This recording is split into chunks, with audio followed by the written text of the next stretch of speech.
Welcome to the European Parliamentary Research Service podcast on the EU's sport policy.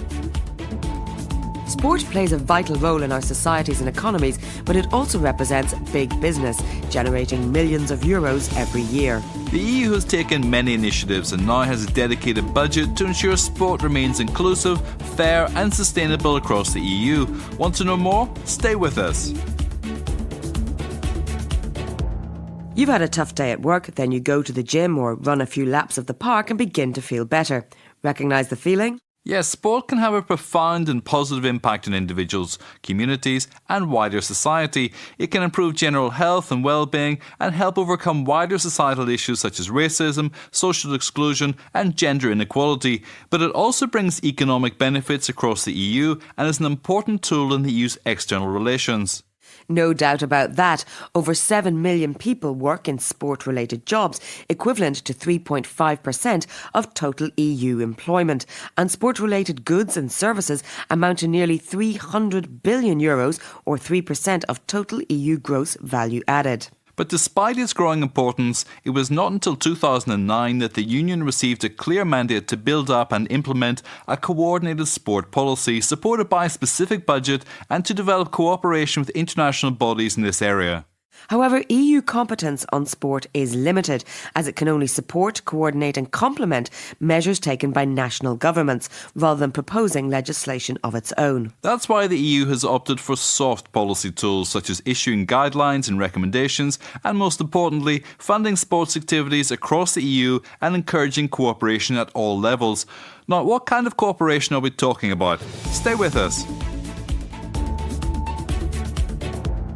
At international level, the EU cooperates with other countries, stakeholders and institutions involved in sports, such as the Council of Europe, with which it has recently developed a project to combat sexual harassment and abuse of children in sports. The EU has also been seeking to increase cooperation between its member countries to achieve common objectives on three main topics: the integrity of sport, the economic dimension of sport, and sport and society. Over the years, it has been actively involved in tackling transnational issues such as doping, match fixing and physical inactivity, which the Global Health Organization has identified as the fourth risk factor for global mortality, causing more than 3 million deaths annually. A worrying figure, especially knowing that almost half of European citizens say they never exercise or play sport. Indeed, actually each year physical inactivity claims over 500,000 lives across Europe and generates more than €80 billion in economic costs.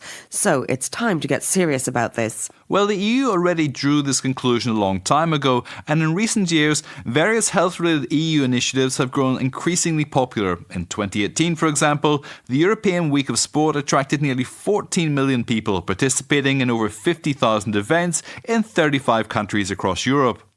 The Be Active Night, a new feature first introduced in 2018, continues to encourage participants to discover and try different sports activities available in their area.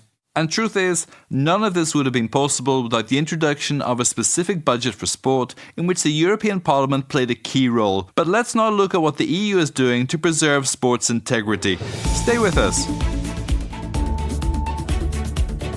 Doping is a serious threat to sport, and although responsibility for fighting it lies primarily with sports organisations and public authorities, the EU seeks to foster convergence, exchange best practices and coordinate the actions taken to combat it. The EU also played an important role in the creation of the World Anti-Doping Agency back in 1999 and continues to insist on education and prevention to combat this growing problem.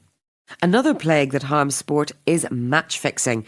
Interpol suggests that sports-related betting attracts $1 trillion a year, most of this sum gambled on football. So what is the EU doing to fight this? Well, while it has no power to penalise such behaviour without a harmonisation instrument, several countries such as Germany, France or Italy have taken steps to criminalise sports betting fraud and the manipulation of sports competitions.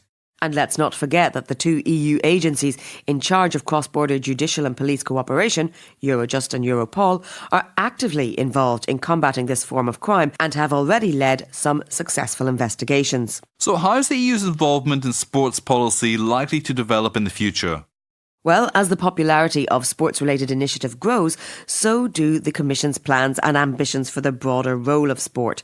Proof of this is the Commission's proposal to increase the budget of the next Erasmus programme to reach €30 billion, with €550 million of this dedicated to sport. As part of the effort to fight gender stereotypes and promote women's access to decision-making roles in sport, the Commission also wants 30% of such important positions in sport to be held by women by 2020. So let's continue working. You're listening to the European Parliamentary Research Service podcasts.